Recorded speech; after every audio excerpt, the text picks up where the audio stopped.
नमः श्रीवर्धमानाय निर्धूतकलिलात्मने सालोकानां त्रिलोकानां यद्विद्यादर्पणायते। जी बोलो देवादिदेव 1000 श्री महावीर भगवान की। तुम ब्रह्मा की ब्रह्म वाक्य हो महावीर के लघुनंदन। तुम ब्रह्मा की ब्रह्म वाक्य हो महावीर के लघुनंदन। धर्म सागर जी के परम शिष्य हो कुंद कुंद के कुंदन। जिनके चरण कमल को पाकर हो जाती माटी चंदन, ऐसे गुरुवर वर्धमान सागर जी को कोटि कोटि वंदन। जी बोले परम पूज्य वात्सल्य वारदी पंचम पट्टाधीश आचार्य गुरुवर श्री वर्धमान सागर जी महाराज की। तीर्थंकरी भगवंत सभी ने एक ही मार्ग दिखलाया है। अष्ट कर्म के नाश करने का तप उपाय बतलाया है। अनशन अविमोदर भेदों से 6 प्रकार तप भाई रहा। अंतरंग तप विनय आदि भी 6 प्रकार से सदा कहा। जी बोलिए षोडश कारण महापर्व की, श्रीमद् जैन धर्म की।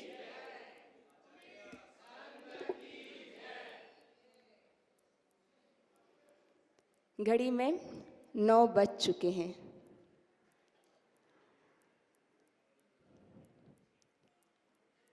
अभी चल रहे हैं 16 कारण महापर्व।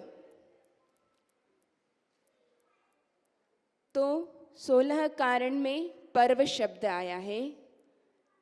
तो सभा में प्रश्न उपस्थित हुआ कि पर्व किसे कहते हैं। जो हमारी आत्मा को पवित्रता की ओर ले जाए उसे पर्व कहते हैं।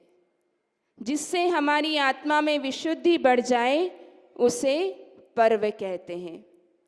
क्योंकि हम सभी लोग यहाँ पर अपने जीवन को अच्छा बनाने के लिए एकत्रित होते हैं कि किस प्रकार से हमारा जीवन पवित्र बने, किस प्रकार से हमारा जीवन अच्छा बने, किस प्रकार से हमारे जीवन की दिशा हो। तो पर्व अर्थात हमारा जीवन पवित्र कैसे बने। जितने अधिक पर्व गन्ने के पौधे में होते हैं उस गन्ने की कीमत उतनी अधिक होती है। कहते हैं ना, जितने अधिक इसमें पर्व होंगे वो उतना गन्ना महंगा होगा। तो हमें भी 16 पर्व मिले हैं 16 कारण भावनाओं के माध्यम से। तो यह भावनाओं का बड़ा ही महत्व है। आचार्य देव कहते हैं कि तुम्हें एक बार समझाया नहीं समझ में आया कोई बात नहीं, 2 बार बताया, 3 बार बताया, 12 भावनाओं से समझाया, वैराग्य भावनाओं से समझाया, नहीं समझ में आया कोई बात नहीं। अब किसकी चर्चा हो रही है? 16 कारण भावनाओं की। मेरी भावना तक कह दी कि अपनी भावना भालो। अगर आप लोग मेरी भावना को ही ठीक से समझ लें, उसकी भावना भालें, तो आपको कहीं और जाना ही नहीं पड़ेगा। तो आज चर्चा चल रही है 16 कारण महापर्व की। वर्ष में 3 बार आता है और 16 कारण पर्व की भावना तीर्थंकर प्रकृति के आश्रयों में कारण होती है, बंध में कारण होती है। तो थोड़ा सा हम रिवीजन कर लें। आज कौन सी भावना है? हाँ, कौन से नंबर की भावना है? 7वें नंबर की भावना है। तो सबसे पहले भावना आई दर्शन विशुद्धि, जिसमें हमें श्रद्धा गुण के विषय में बताया गया कि हमारी कैसी श्रद्धा होनी चाहिए। सब भावना एक दूसरे से रिलेटेड है, आप समझने का प्रयास कीजिएगा। श्रद्धा बताई, तो जब श्रद्धा गुण हमारे अंदर आ गया तो विनय भी आ गया। विनय से हम लोग संपन्न हो गए क्योंकि हमारी समीचीन श्रद्धा बन गई।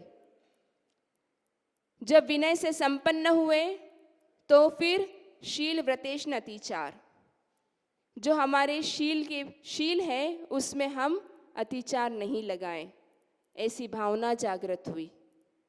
धर्म को हमने समझा कि हमारा धर्म क्या है। उसके बाद कहाँ पहुँचे? कहाँ पहुँचे बताओ? आप लोग रोज आते ही नहीं हो तो पता ही कैसे होगा। अभीक्ष्ण ज्ञानोपयोग। जब हम अपने धर्म को समझें तो धर्म में हमारी रुचि बढ़ी, तो हमने क्या किया? निरंतर ज्ञान का अभ्यास किया। निरंतर रूप से हमने ज्ञान को अपनाया, ज्ञान का अभ्यास किया। और जब ज्ञान का अभ्यास किया फिर क्या हुआ? वैराग्य बढ़ा, संवेग भावना हमारे अंदर उत्पन्न हुई। बिना ज्ञान के अभ्यास से वैराग्य नहीं हो सकता है। अब वैराग्य भी हो गया, आप लोगों को भी हो ही गया होगा थोड़ा थोड़ा तो वैराग्य, हाँ? अभी तक नहीं हुआ है, कोई बात नहीं, पूरे चतुर्मास के लास्ट में पूछेंगे, तब तक तो हो ही जाएगा। नहीं होगा? विद्या जी का तो होगा ही नहीं। तो फिर वैराग्य बढ़ा, वैराग्य के बाद त्याग। तो त्याग, आज कल बहुत अच्छा प्रवचन हुआ था वैराग्य भावना का, तो सबके मन में आ गया कि हम तो सब कुछ छोड़ करके त्याग कर देते हैं, घर बार, बस पूरे दिन हुमड़ भवन में रहेंगे। जैसे अभी सबका प्लान चल रहा है कि 10 लक्षण धर्म आने वाले हैं, पर्युषण पर्व, तो यहाँ पर सारी व्यवस्था दे रही है कमेटी, भोजन सबसे बड़ा तो वही है, तो वो मिलने वाला है, तो 10 दिन घर की छुट्टी। नहीं, आचार्य देव कहते हैं कि शक्ति के अनुसार त्याग करो। यहाँ शर्त लगा दी कि आप आकुलता नहीं करना कि एकदम से निर्णय कर लो और सब कुछ त्याग कर दो। शक्ति के अनुसार त्याग करना। फिर जब त्याग करा तो कुछ करना भी पड़ेगा, त्याग करा है तो तपना भी पड़ेगा। फिर उसके साथ भी शक्ति लगाई कि शक्ति तस तप। अब आप ऐसा नहीं कि एक साथ 16 कारण के पूरे 32 उपवास कर लो, 16 कारण व्रत पूरा कर लो, नहीं, शक्ति के अनुसार तप करना है। इस प्रकार हमने पिछली जितनी भावना हुई है उन्हें समझने का प्रयास किया। सब भावनाएं एक दूसरे से जुड़ी हुई है। अब तो आपको नाम याद हो गए होंगे ना सबके। अभी प्रश्न मंच होगा, 7 भावनाओं के नाम पूछेंगे। तो आज हम चर्चा करेंगे शक्ति तप तस भावना की। धर्म यह नहीं कहता है कि आज ही सब कुछ कर लो और आज ही तुम्हें सब कुछ मिल जाए। आपने आज किया और आज ही आपको उसका फल मिल जाए, ऐसा हमारा जैन धर्म नहीं कहता है। अपनी मानसिक, वाचनिक, कायिक और आर्थिक सब प्रकार की परिस्थिति को समझो कि हमारी स्थिति कैसी है, हमारी शारीरिक स्थिति कैसी है, हमारी मानसिक स्थिति कैसी है, हमारी वाचनिक स्थिति कैसी है और हमारी आर्थिक स्थिति कैसी है। उसके बाद धर्म को धारण करके उसका परिपालन करो। यदि आप अपनी शक्ति के अनुसार तप करेंगे तो अवश्य ही उस शक्ति में विशुद्धि की उत्पत्ति होगी, आपका मन लगेगा। विशुद्धि किसे कहते हैं? कि हमारा उस कार्य में मन लगे, हम आकुलता के साथ नहीं बैठे, बार बार घड़ी नहीं देखे कि कब माता जी ने प्रवचन तो शुरू कर दिया है, अब कब खत्म करेंगे। उससे हमारी विशुद्धि बढ़ने वाली नहीं है। तो हम पहले अपनी स्थिति को जान ले कि हमारी स्थिति कैसी है, हमारे अंदर शक्ति कितनी है, उसके बाद उस कार्य को करें। जय बोली परम पूज्य वात्सल्यवर्धी आचार्य गुरुवर श्री वर्धमान सागर जी महाराज चर्चा कर रहे थे कि अपनी शक्ति को हमें तोलना है, अपनी शक्ति को हमें पहचानना है। एक छोटा सा दृष्टांत। एक ग्वाला गाय भैंस को चराने के लिए जंगल में ले जाता था। वह नौजवान ग्वाला था। चलते चलते उसे पता नहीं चला, वो बहुत दूरी तक चले गया। वहीं पर एक गाय ने बछड़े को जन्म दे दिया। अब वो बहुत दूर चले गया था अपने स्थान से, तो फिर उसने सोचा ये बछड़ा तो अभी चल नहीं पाएगा, अभी ही इसका जन्म हुआ है। तो वो नौजवान था तो उसके अंदर शक्ति भी थी, तो उसने उस बछड़े को अपने हाथों से उठा लिया और अपने कंधे पर रख करके अपने स्थान की तरफ ले गया। पूरा गाय भैंस का समूह भी साथ में आ गया। अब वो बछड़ा धीरे धीरे बढ़ने लगा, तो ग्वाला ने भी एक प्रक्रिया शुरू करी। जब उसने जन्मे हुए बछड़े को उठाया था, तब से लेकर वो प्रतिदिन उस बछड़े को उठाता था। उसने छोड़ नहीं दिया, वो उठा करके लाया था, तो वो प्रक्रिया करी उसने प्रतिदिन उस बछड़े को उठाया। अब आप लोग सोचेंगे कि अब बछड़ा उतना ही बड़ा रहेगा? हाँ, वो कुछ भोजन ग्रहण करेगा, दूध पिएगा, तो बछड़ा भी तो बड़ा होगा, उसके अंदर भी तो शक्ति आएगी। तो वो बछड़ा धीरे धीरे 2-3 साल का छोटा सा एक बैल बन गया। लेकिन उस ग्वाले ने उसको उठाता था, तो वो उस बैल को भी उठा लिया उस ग्वाले ने। उसने क्या किया? अपनी शक्ति को बढ़ाया। कहने का क्या तात्पर्य है? अगर आज आप लोगों से कहें कि आप एक बैल को उठा लीजिए, आप उठा पाएंगे? नहीं उठा पाएंगे। तो उस ग्वाले ने एक प्रक्रिया करी, प्रतिदिन अभ्यास किया उसको उठाने का। वो 10 किलो का, 20 किलो का, 50 किलो का, मतलब उसने शक्ति को बढ़ाया।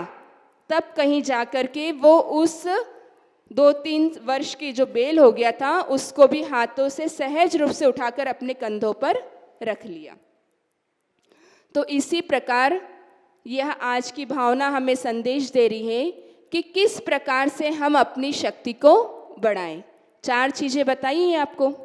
एक हमारी शारीरिक स्थिति हम देखें, कायिक स्थिति देखें, मानसिक देखें और आर्थिक स्थिति देखें। इन चारों को देखेंगे तो हमें ज्ञात होगा कि हमें किस प्रकार से अपनी शक्ति को बढ़ाना है। और साथ में क्या चीज़ आवश्यकता है? द्रव्य, क्षेत्र, काल, भाव, बल और वीर्य, इन 4 की भी अत्यंत आवश्यकता है कि जब भी हम कोई तप करें तो इन 4 को भी अवश्य देखें। कहते हैं जो बल होता है वह शरीर की शक्ति है। बल को क्या बोला आचार्य देव ने? यह शरीर की शक्ति है। और जो वीर्य होता है वह आत्मा का सामर्थ्य है। अगर क्योंकि हमारी आत्मा में तो अनंत शक्ति है, लेकिन हम लोग उस शक्ति को महसूस नहीं कर पा रहे हैं, क्योंकि अभी हमारी आत्मा कर्मों से आवरण है, मतलब उस पर कर्म लगा हुआ है, कर्म के समूह से वो अभी ढकी हुई है। तो बल तो हो गया शरीर की शक्ति और वीर्य हो गया आत्मा का सामर्थ्य। इसीलिए आप लोगों से बार बार कहते हैं कि छोटे छोटे से व्रत नियम लीजिए। हम 1 महीने के उपवास नहीं कर सकते तो कम से कम 1 घंटे से अभ्यास शुरू कीजिए। जितने देर के लिए आप इस हुमड़ भवन में बैठे हैं, घर से निकले हैं, घर वापस पहुंचेंगे, उतनी देर के लिए त्याग कीजिए। इससे हमारी शक्ति बढ़ेगी। अभी आप लोग यहाँ पर बैठे तो आपको भूख प्यास लग रही है क्या? ईमानदारी से बताओ, नहीं लग रही है ना? तो आप लोग अभ्यास बढ़ाएंगे तो आपके अंदर शक्ति भी बढ़ेगी। अगर इसी समय आप लोग घर पे होते, रसोई घर में होते, तो क्या करते? खाते रहते, चरते रहते। तो इसीलिए आचार्य देव हमें बार बार संबोधित कर रहे हैं कि आप लोग अपनी शक्ति को बढ़ाओ। और फिर ये तप करने से हमें मिलेगा क्या? आप बोल रहे हैं माता जी कि तप कीजिए, तो तप करने से, इस तप करने का उद्देश्य क्या है? तो कहते हैं मन की चंचलता मिटे। मतलब तप करने से हमारा जो मन को चंचल कहा गया है, उसकी चंचलता मिटती है। दूसरी बात क्या कही? मन की विकारी परिणाम हटे। मन में जो विकारी परिणाम उपस्थित होते हैं वो हटते हैं, दूर हो जाते हैं, क्योंकि हम लोग उतनी देर के लिए संयमी बन जाते हैं। अगर हम किसी वस्तु का त्याग करते हैं तो उसके प्रति हमारा ममत्व भाव खत्म हो जाता है, तो मन की चंचलता मिटती है। और तीसरी बात क्या कही? इंद्रियों पर विजय प्राप्त हो। तप करने का यही उद्देश्य है कि हमें अपनी पंचेंद्रिय, जो 5 इंद्रियां होती हैं, उन पर विजय प्राप्त करना है। बिना इंद्रियों पर विजय प्राप्त किए कोई भी कार्य संभव नहीं है। तो ये तप करने का उद्देश्य है। आचार्य अकलंक स्वामी राजवार्ती ग्रंथ में भी शक्ति तप तस की भावना का एक परिभाषा बतलाते हैं कि सिद्धांत में इसकी परिभाषा क्या है। जो अपनी शक्ति को नहीं छुपा रहा है, ऐसा व्यक्ति मोक्ष मार्ग के विरुद्ध न जाते हुए जो काय क्लेश करता है वह तप है। मतलब हम तप तो करें लेकिन मोक्ष मार्ग के विरुद्ध नहीं करें। नहीं तो आप लोग दुकान में बैठे रहते हैं और उस दिन बहुत भीड़ है, जिस दिन बाजार का दिन होता है, सुबह से शाम तक ग्राहक आ रहे हैं और आप लोग भूखे हैं, तो क्या वो तप की श्रेणी में आएगा? आएगा क्या? नहीं आएगा। लेकिन अगर हम यहाँ पर 1 घंटे का भी तप करेंगे, त्याग करेंगे, तो वो तप की श्रेणी में आएगा। इस बात को हमें समझना चाहिए। डॉक्टर बोलता है कि आपको 1 समय भोजन करना है, तो आप मान जाएंगे। हम अपना वजन कम करने के लिए कितने सारे उपाय करते हैं। जिम जाते हैं, सुबह से मॉर्निंग वॉक करते हैं, 1 समय भोजन करते हैं, सारे रसों का त्याग कर देते हैं। नहीं, डॉक्टर ने बोला है लूखी रोटी ही खानी है, खाते हैं ना। लेकिन अगर यहाँ पर आपको बोले कि आप रस परित्याग का अभ्यास कीजिए, तो हम तो बिना घी की रोटी नहीं खा सकते, बिना नमक का हम 1 दिन भी भोजन नहीं कर सकते। अगर आपके सामने आ जाए तो आप उसे छोड़ देंगे। लेकिन उसी जगह डॉक्टर अगर आपको बोलता है कि यह आपके स्वास्थ्य के लिए हानिकारक है, तो आप उसे तुरंत छोड़ देंगे। क्यों दादी? छोड़ देते हो ना, सही बात है। तो हमें उस बात को समझना है।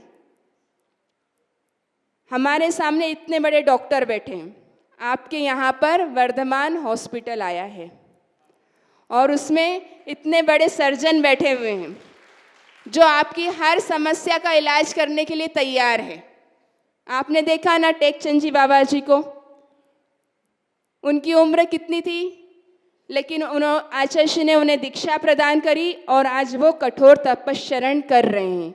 जो महीने में, वर्ष में 1 उपवास करते थे, दीक्षा के बाद उन्होंने लगभग 7 उपवास कर लिए।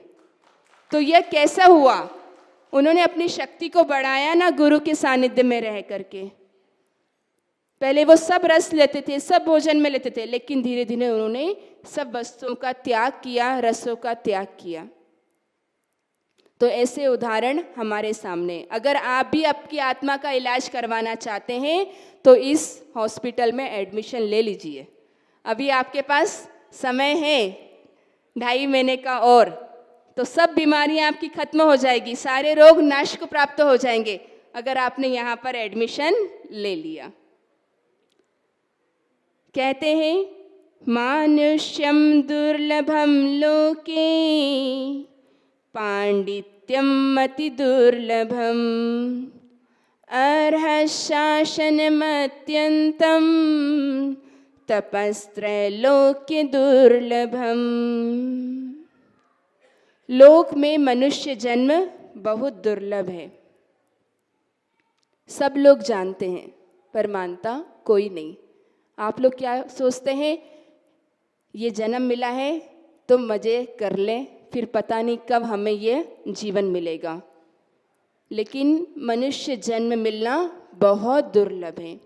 उससे अधिक और दुर्लभ क्या बताया, तो पांडित्य मतलब भेद विज्ञान होना, यह भी अति दुर्लभ है। और इससे भी अधिक जैन धर्म अत्यंत दुर्लभ है। आज हमारे भारतवर्ष में, विश्व में कितनी संख्या है, कितनी जनसंख्या है, लेकिन जैन धर्म हर किसी को प्राप्त नहीं है। तो जैन धर्म भी अत्यंत दुर्लभ है। फिर उससे भी अधिक दुर्लभ किस वस्तु को बताया, तो आचार्य देव कहते हैं कि तीनों लोकों में तप अति दुर्लभ है। तीनों लोकों की हमें हर वस्तु प्राप्त हो जाए, लेकिन तप बहुत दुर्लभ है। हर किसी की शक्ति नहीं बन पाती है कि हम तपश्चरण कर सके। ये तो दिगंबर मुनिराज ही हमारे बीच में उपस्थित हैं, जो तपश्चरण कर रहे हैं इस पंचम काल में भी। जहाँ पर हम एक दिन भी, एक घंटे भी पानी के बिना नहीं रह पाते हैं, वे कितने वर्ष के, कितने महीनों के, कितने दिनों के उपवास कर लेते हैं। तो इस प्रकार तप अत्यंत दुर्लभ है। बस शर्त क्या है, हमें अपनी क्षमता को देख करके तप करना है। अगर अपनी क्षमता को नहीं देखेंगे, नहीं पहचानेंगे, तो तप का उल्टा हो जाएगा पथ, मतलब पतन हो जाएगा। हम मार्ग से च्युत हो जाएंगे, गिर जाएंगे, आकुलता उत्पन्न हो जाएगी। तो तप का उल्टा नहीं करना, तप को तो तपना है। इसीलिए कहते हैं, संवर सहित करो तप प्राणी, मिले मुक्ति रानी, इस दुल्हन की यही सहेली, जाने सब ज्ञानी।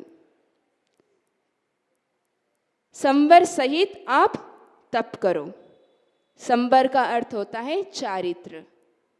चारित्र के साथ आप तप करो, छोटे छोटे नियमों को ग्रहण करके। अब तप का महत्व बताते हुए आचार्य देव कहते हैं, तप से सभी प्रकार की लक्ष्मी साधी जाती है।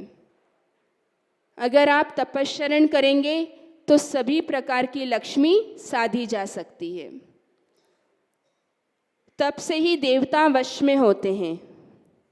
आप देखिए, कोई भी तपस्वी होता है तो देवता भी उसकी आकर के रक्षा करते हैं। तप से ही बड़े बड़े विघ्न दूर होते हैं। इसके कई उदाहरण हमारे सामने हैं।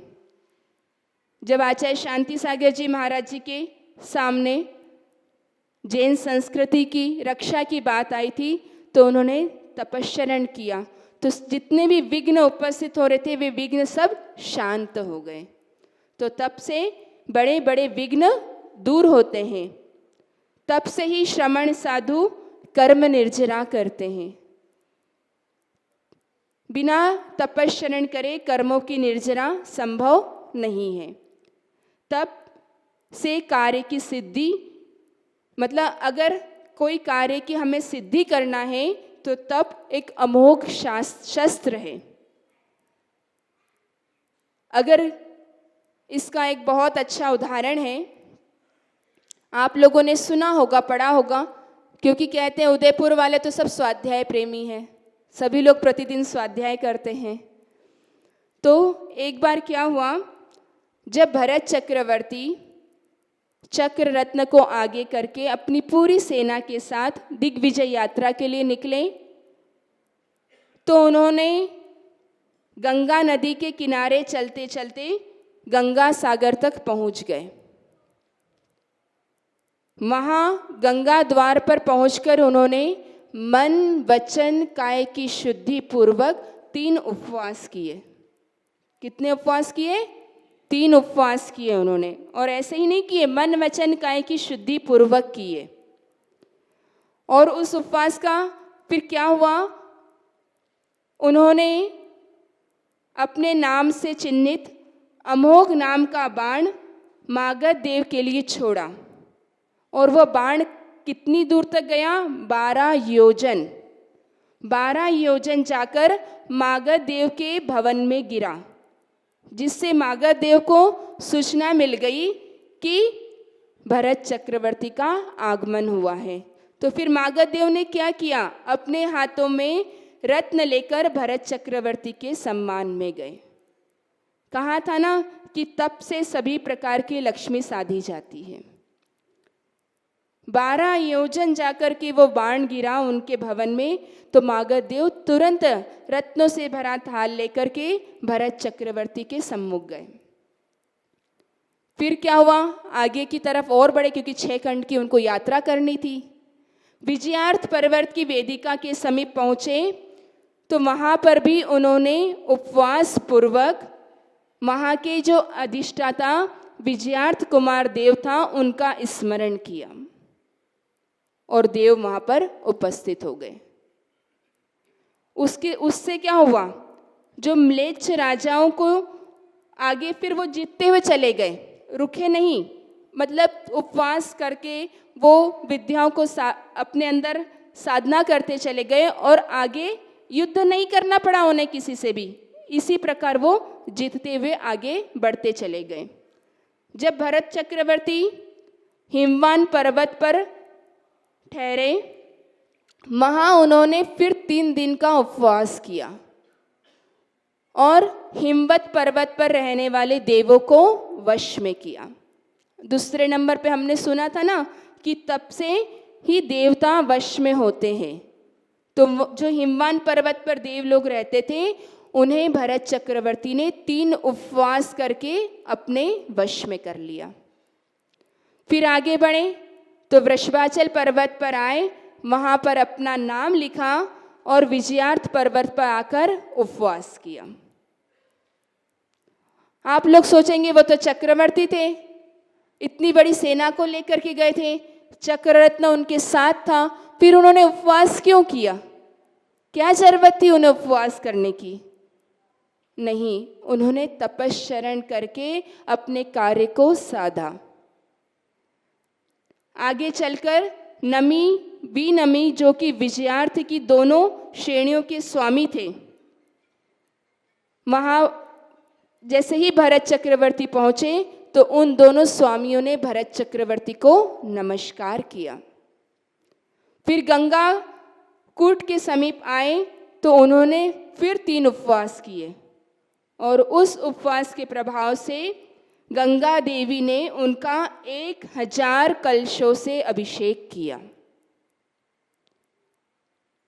कहा है ना कि तप से ही बड़े बड़े विघ्न दूर होते हैं, और तप से ही समृद्धि मिलती है। तो इस प्रकार यह भरत चक्रवर्ती की एक दिग्विजय यात्रा थी। उन्होंने बिना युद्ध किए ही वहाँ, अगर वो चाहते तो युद्ध कर सकते थे, इतनी बड़ी सेना थी, लेकिन उन्होंने बिना युद्ध किए ही देव विद्याधर आदि को वश में करके विजय प्राप्त की। तो कहने का क्या तात्पर्य है कि हमें भी अपने इंद्रिय विषयों को, पंचेंद्रियों को वश में करना है तो तपस्चरण करना पड़ेगा, थोड़ा थोड़ा सा त्याग करना पड़ेगा।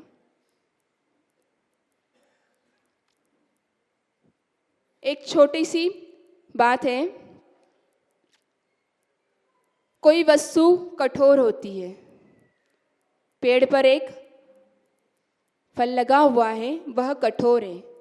अभी न तो उस फल में सुगंध है, न वह दिखने में अच्छा है, नहीं उसके अंदर कोई स्पर्श करेंगे तो वह कठोर है, और नहीं कोई उसमें स्वाद है। लेकिन माली ने उस फल को तोड़ करके पलाश के पत्तों में रख दिया। कुछ दिन के बाद वह फल सुगंधित हो गया, उसका रूप बदल गया, उसका रस बदल गया, सब कुछ बदल गया, और वह नरम हो गया। कैसे हुआ? तप से हुआ, उसको तपाया गया, उसे बाहर से तप दिया, अग्नि दी, जिससे वह फल पक गया, खाने के योग्य हो गया। तो क्या कहते हैं कि कठोरी लाल भी कोमल चंद बन गए। मतलब वह कठोर थे तो वो भी क्या हो गए? कोमल बन गए। तो इसी प्रकार से अगर हमें भी कोमल बनना है, नरम बनना है, तो तपना पड़ेगा। आप सब लोग गृहस्थी जीवन यापन कर रहे हैं, अनेक उदाहरण हमारे सामने हैं।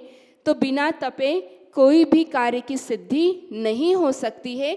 बस शर्त क्या है? शक्ति के अनुसार। आपको आचार्य देव ने ही बता दिया, वो ही अपने ऊपर इतनी बड़ी अनुकंपा कर रहे हैं कि जितनी आपके अंदर शक्ति है उसके अनुसार तपश्चरण करो। क्योंकि अभी कहते हैं ना, माता जी पंचम काल है, इतना सहनन नहीं है हमारे अंदर कि हम उपवास कर सके, एकासन कर सके। कई सारी गलियां हम लोग निकाल लेते हैं, लेकिन उस ग्वाले की तरह हमें अपनी शक्ति को दिन प्रतिदिन बढ़ाते हुए चलना है। भोजन में कितनी सारी वस्तुएं आती है, एक वस्तु का त्याग कर दीजिए। जरूरी थोड़ी नहीं कि जितना भी बना है वो सब हमारे लिए ही बना है। थोड़ा थोड़ा सा त्याग करने का अभ्यास बनाइए। अभी पर्व के दिन आने वाले 16 कारण चल रहे हैं, फिर क्या आएगा? 10 लक्षण। फिर आप लोग यहाँ पे उपवास करेंगे। यहाँ भी उपवास की परंपरा है क्या? उदयपुर में करते हैं श्रावक उपवास, 10 उपवास, 5 उपवास, 3। फिर उसके पीछे क्या होता है? क्या चलता है उसके बाद में? हाँ, पारने की तैयारी भी शुरू हो जाती होगी।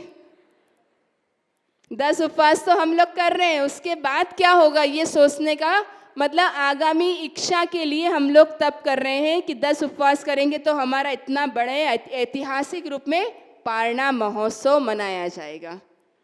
ये इच्छाएं नहीं होनी चाहिए। आप एक उपवास करें लेकिन बिना इच्छा के करें कि सुबह अगर ठंडा हलवा भी मिल जाएगा तो हम लोग खा लेंगे, लेकिन नहीं, एक दिन पहले कि आज उपवास किया तो कल तो गर्मा गर्म हलवा मिलेगा। तो ये इच्छाएं हमारे मन में नहीं होनी चाहिए।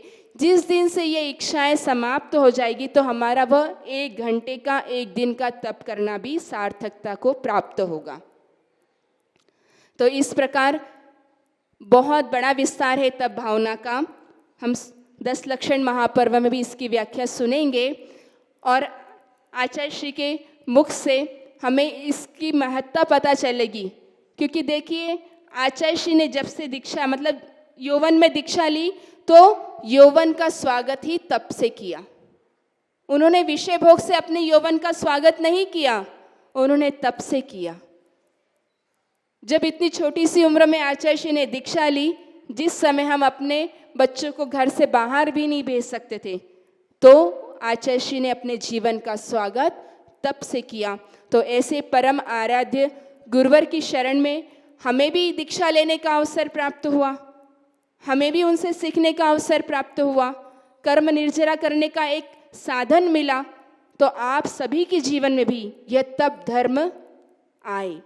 आप लोग कुछ न कुछ एक नियम अवश्य लेकर के जाना कि हम इस प्रकार से तप करेंगे।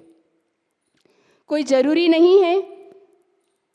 कहते हैं कि हे मन तू कुछ भी मत कर, हे मन तू कुछ भी मत कर, तप से शरीर को कष्ट होता है। आप लोग मानते हैं ना कि तप से शरीर को कष्ट होता है, किंतु राग द्वेष नहीं करने से तो कोई कष्ट नहीं होता। आप राग द्वेष नहीं करेंगे तो उससे शरीर को कष्ट होगा क्या? नहीं होगा। तो तप करने से शरीर को कष्ट होता है, लेकिन राग द्वेष करने से शरीर को कष्ट नहीं होता। उसमें किसी सहनन की आवश्यकता नहीं है। उसमें कोई पंचम काल का हम बहाना नहीं लगा सकते कि अभी तो पंचम काल चल रहा है, अभी सहनन नहीं है।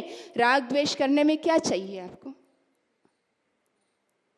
तो राग द्वेष नहीं करने से कोई कष्ट नहीं होता है। अपनी ज्ञान शक्ति को बढ़ाकर राग द्वेष की परंपरा को रोक।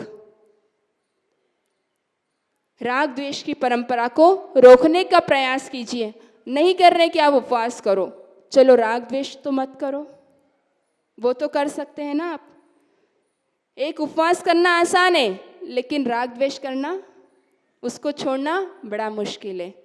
आप एक दिन का उपवास कर लिए और घर गए और किसी ने 2 शब्द आपको बोल दिए, सहन कर पाओगे?